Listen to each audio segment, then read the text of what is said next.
Our investment philosophy includes the prudent investment of assets is central to the Arizona Community Foundation's responsibilities. Our reputation and capacity for serving the community are directly tied to our ability to conserve capital and secure a positive return. To meet investment objectives for endowed funds, ACF follows a strategy of long-term total return. Investments are diversified to avoid any single security or class of securities having a disproportionate impact on the total portfolio. This is a listing of our investment committee members. It's a really impressive group.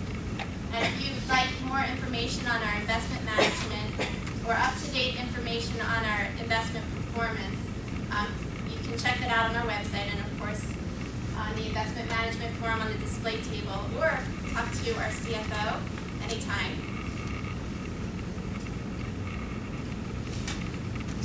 The investment fee fluctuates. Right now, it's about 70 basis points. Generally, when funds are set up that are endowed and are managed by us, they go into our long-term pool. But donor-advised fund holders and collaborative fund holders and supporting organization donors have the option of having their funds be spendable, therefore not endowed. And in those cases, we can ask them for recommendations on which pool they'd like their assets to be in based on their grant-making expectations. So they may be in the long-term pool, which is for horizons of 7 years or longer, or in the immediate pool, term pool, which is 3 to 7 years, or the short-term pool if they're expecting to make large grants in the short term. And then we have the option of allowing donors to recommend that their investment advisors continue to manage the assets and the funds they create. And we do this because we really value our partnership with professional advisors, including investment advisors, of course. And we make it very easy. Basically, the investment advisor creates an account named for ACF, and when a donor sets up the fund, they can transfer the assets from the donor's account to the ACF account. We do have guidelines that are currently being updated, but basically for funds that are $50,000 or more, we can have an outside investment advisor manage those assets. And we ask that the investment fee not exceed 1%.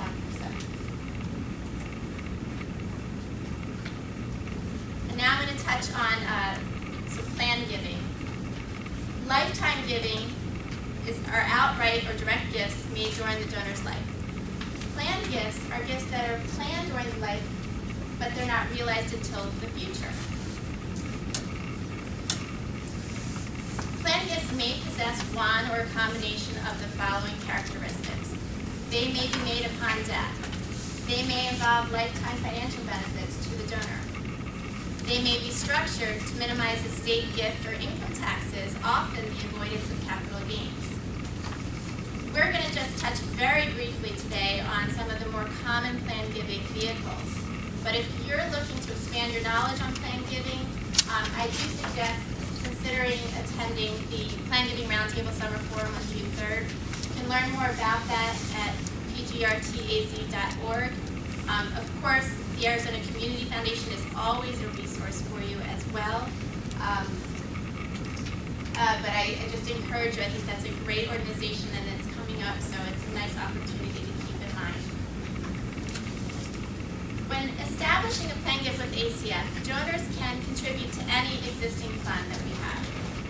Or they may execute a testamentary fund agreement in which they tell us the name of the fund they would like to create, the type of fund they would like to create. They can choose from any of our fund types that we just discussed. This is a listing of some of the assets that donors may consider giving to charity. And then just a quick review of some of the vehicles donors might want to consider. Bequests make up 85% of all plan gifts. They are a designation in a will of a specific asset, dollar amount, or percentage of an estate. Transfer on death or pay on death is so simple it's often overlooked, but it's basically the transfer of a bank account, brokerage account, or mutual funds by beneficiary titling.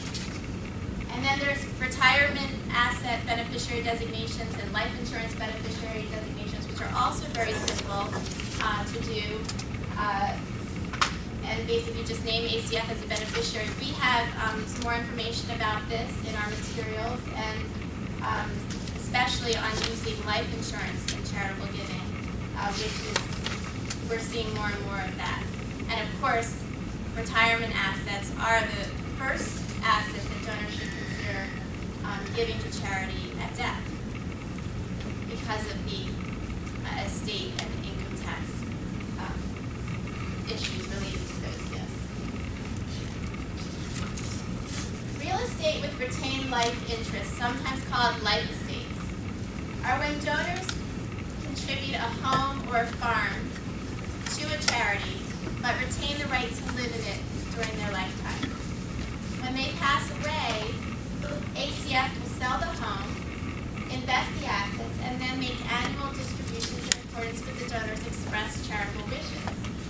And again, as we talked about, this could go into an existing fund or could be used to set up a fund, a named fund for the donor. Any of these gifts that applies to.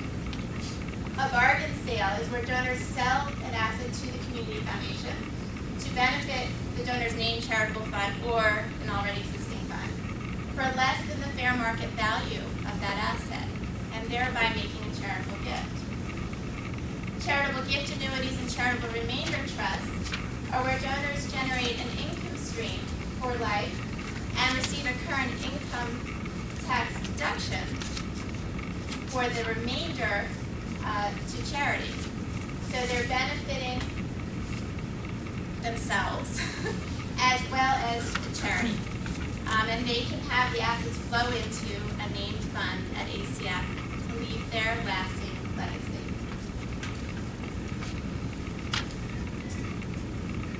To summarize our partnership with professional advisors, we can identify your client's charitable giving interests and goals, match personal interest and tax planning needs, enhance the bundle of services you already provide to your clients, provide information on community needs, deliver grant-making expertise and a range of administrative services, and offer advisor-retained asset management. Some other resources that we provide to you include crescendo plan giving illustrations, a host of web resources we'll have another seminar about, and continuing education seminars like this. I'd like to point out the tax and legal seminar, which will be on November 12th this year, and you do have a flyer for that in your packets. Eric Driver will be with us. He's a national expert and a fabulous speaker on hot topics related to charitable gift planning. Some of his specific topics will include real estate, business interests, creative uses of charitable remainder trusts, and private foundations. We also offer a bi-monthly Giving Council e-newsletter where we feature articles by local professional advisors as well as provide a lot of other information for your benefit. And we have the Charitable Giving Guide for Professional Advisors, which we update annually. Now I'd like to talk about two focus areas before we move on to our panels. The first is ACF Center for Business Philanthropy, which is tailored to meet the charitable initiatives of Arizona's businesses and corporations, designed to help businesses manage corporate giving and philanthropic programs, and offers expertise in defining charitable goals and objectives, establishing a giving program, setting up a charitable fund, leveraging a philanthropic investment in the community, and access to unique resources. For example, we are a partner with the Phoenix Chamber of Commerce, who hosts the Family Business Forum events. And there's an event coming up on June 3rd, which is a coincidence that's the same day as the Plan Giving Roundtable. But there's also a flyer in your packets about this upcoming event. And it's just a way that we want to add value to your services. So we encourage you to pass this information information along to any clients you have that have family-owned businesses. And of course, we will send it out to you electronically if you want to pass it along that way as well. It's at the back, all the way at the back of your packet. There's 2 flyers I mentioned. Some examples of business philanthropy in action include Season for Sharing, which is a partnership of the Arizona Republic and 12 News. And you probably have heard of it, but you probably didn't know that it's actually a donor-advised fund at ACF. Discount Tire Company conducts a robust scholarship program through us. And we also conduct scholarship programs for both Tri-City Cardiology and Ewing Irrigation. Target Adventures is another great example, and you'll hear more about that in a few moments. We're working on developing other centers for giving to better serve our various clients, so stay tuned. There's a chart in your packet that compares the features of private foundations with the public charity alternatives, which are donor-advised funds and supporting organizations. Some of the benefits of these public charity alternatives include ongoing private foundation administrative and management fees are much higher than ACF's typical 1% administrative fee. There are greater limitations on the donor's tax deduction when contributing to a private foundation than to a public charity.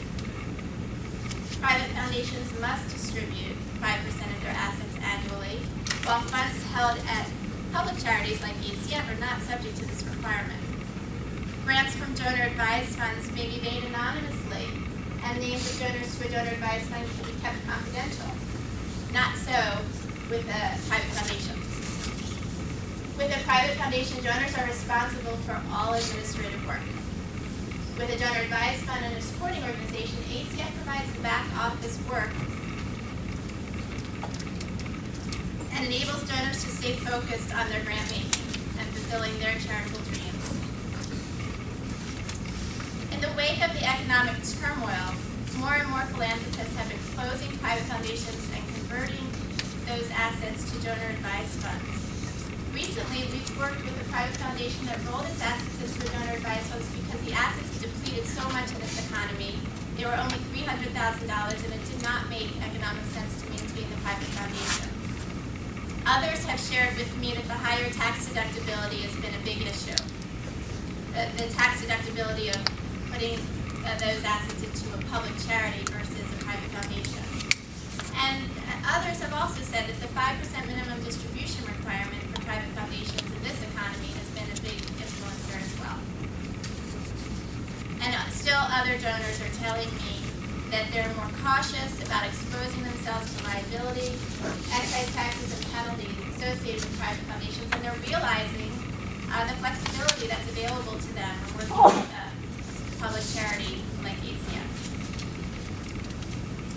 And on the personal side of things, we're hearing that donors are just plain tired of dealing with the administrative burdens, or they're learning that their children are not interested in being engaged in the private foundation, or they may not have heirs, but they're looking to create and preserve a lasting legacy for themselves, and realizing that working with the community foundation will help them achieve that. But of course, ACF is available as a resource to private foundations regardless of whether they're choosing to terminate their private foundation. Some families may be well served by having both a private foundation and a donor-advised fund and or a supporting organization.